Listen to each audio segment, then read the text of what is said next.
warahmatullah. Can everyone hear me? Good? Can everyone hear me now? Good. Okay. So before I do begin, I'd like to make a disclaimer. I'm going to be speaking about myself, which I don't usually like to do, but there are certain things I might say that might come out in a way where it might seem like I'm judging someone, but I really am not. I'm speaking about myself. Okay? And with that said, I don't want people to feel that I am judging anyone in any sort. Okay? So a few years back, in 2010, I listened to a lecture by Nouman Ali Khan called Contradicting Community. And in this lecture, Nouman Ali Khan, he makes a very interesting point, which has actually resonated in my mind to this day. And he said that there are three types of Muslim youth. And I'd have to say that this talk really motivated me to start 3D Athletics, which is exactly what I'm going to be talking about today. And he mentioned that there are three types of Muslim youth. The first type are those who are considered to be the religious youth, right? They're those who listen to those lectures on YouTube. They might have a relationship with the imam or two. They go to the masjid on a regular basis. And so they're considered to be practicing Muslims, and they strive hard to become better Muslims themselves, right? And then he says that there's a second type of youth, right, on the other side of the spectrum. And this type of youth, they've immersed themselves into the high school, per se, lifestyle, where they don't want to, when you see them, you won't necessarily see them as Muslims, right? And you'll find that they don't want to be known as Muslim.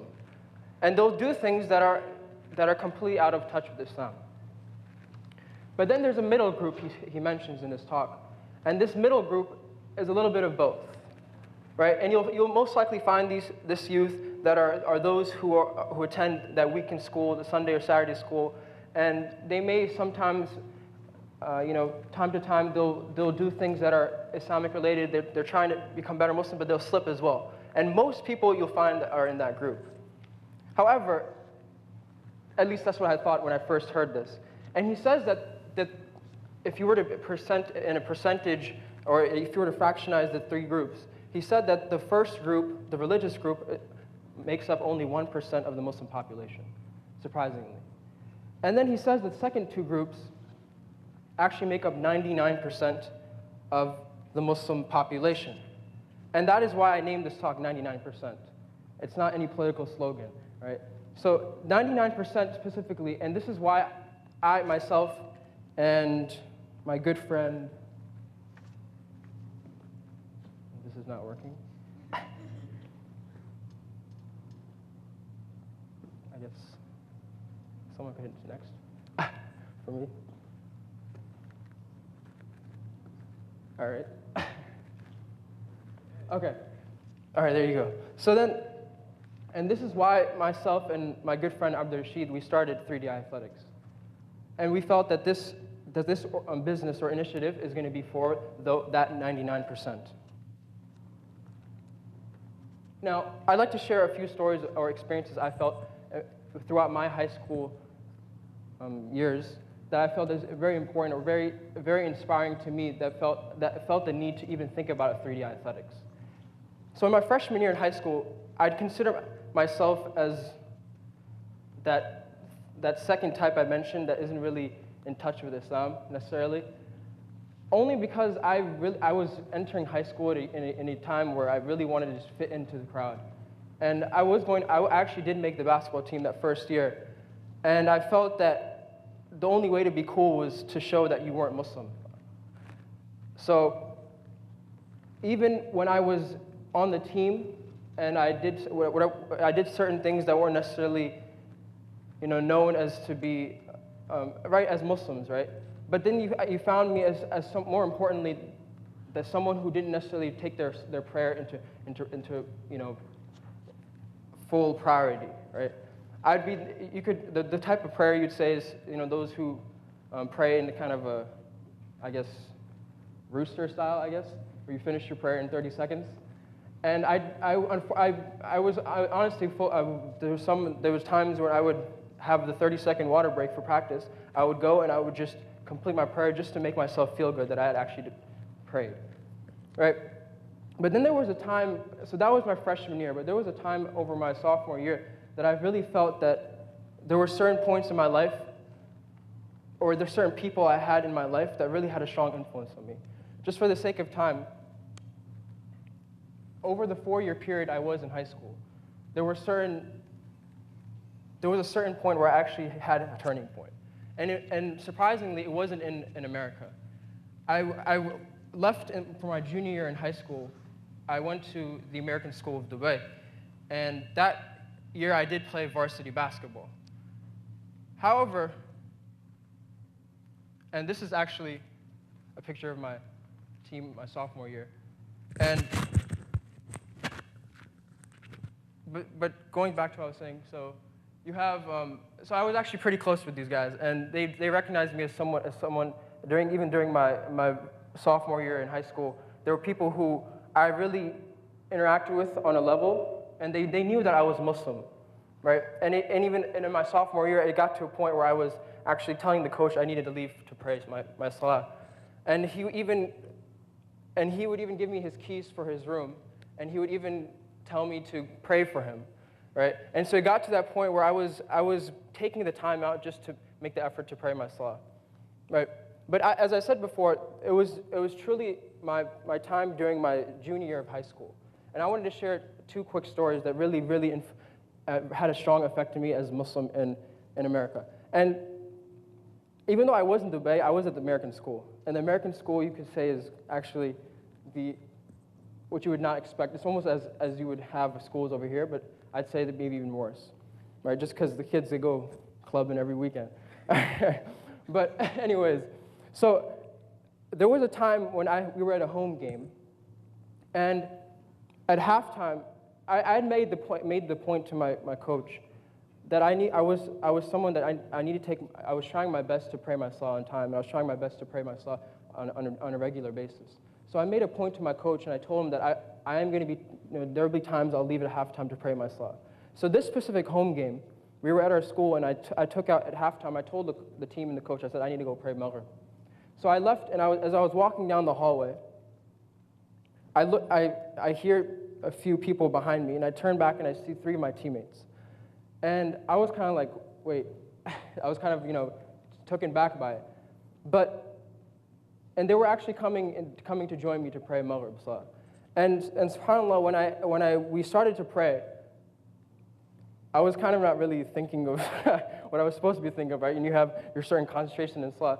But what the point I got out of this was that just the fact that we were praying together as a team really showed and reflected on the court as well. And I'll explain in a bit. We ended up going to our EMAC tournament, which was in Doha, and we ended up being a team that was probably one of the best teams there, and we ended up winning the championship as well. But that specific moment I didn't really feel it at that time, but I felt that there was something about us praying together was something that was very different in general, right? And so when we did get to Doha for EMAC, right, there was a time what we did was there were houses we had to stay at for, there was host houses. And I chose one of my friends, actually Isa, if you look in the back, he's a very good friend of mine, right? And just in general, I want to tell you guys, these are probably the best people I've met in my life, right? Even though they may seem as those kids that whatever type 2 and 3 you can call them, right? But they were honestly the best kids I've ever met in my life. They had the best of manners, and they were very, very well-mannered people just in general. So Isa, in specific, the reason I mentioned his name is because I was very close to this guy. He was one of my good friends, and this is why we chose to be together, to stay together. So we stayed actually at a Christian house. There was a Christian family, and the community we lived in wasn't necessarily a Muslim, it was very secluded. So you wouldn't really expect it to be in a Muslim country. And so when we got to the house, I told them that we needed to pray our Asr and Maghrib Salah because we were traveling. And so they told them, and I asked, is there a masjid or a mosque in the area? And they said, no, there wasn't, right? But there was actually a community center which we went to, and we ended up going there, and we prayed our 2 salahs in a musalla that was on the top floor. So as I finished praying our Maghrib salah, Isa, he turns to me, and he puts his hand on my shoulder, and he says, bro, this was the first time I prayed in like 2 years. And subhanAllah, at that moment, I was kind of like, it was a wow moment for sure, right? But it was more of a moment where I felt proud of myself, mainly because I was someone who was establishing something as a Muslim playing basketball. But it was more of, I felt proud of being Muslim, right? Because people respected me for what I did, and it resonated with the rest of the team as well. And that's why you had kids who might have had girlfriends, who might have, they did whatever they did, but at the same time, they respected you for what you did, and they put forth the effort of trying to become a better Muslim themselves. And with that said, or at least, I don't know if Isa would ever have known, but that I look back and I could say that these few experiences, and there were much more I could say and talk about, but these specific experiences that really felt and motivated me to start 3D Athletics. And to sum up, it's not working again. To sum up pretty much what I'm trying to say here is that there's certain 3D Athletics, the whole purpose behind it is for high school Muslims to experience what I experience as a Muslim. And it doesn't necessarily have to be a kid who played high school sports or even plays on a team, right? You'll have kids who are even afraid of doing certain things in the classroom. Or you have kids who don't feel the motivation to do what they want to do just because the environment they live around, or the kids who are around them, they feel a lack of confidence to actually, perform certain things that they want to do in their career. And I'm trying to hit the next slide here, but it's not working again. So you have 3DI. It stands for Deen, Determination, and Discipline. And the I stands for identity. And so our whole focus essentially is to help Muslim athletes develop a Muslim identity in America. And that's pretty much it. And I have to say that through that, throughout the year, we'll hold basketball camps and clinics that will help kids, develop a fundamental basketball skill, but at the same time also become better Muslims themselves. Thank you.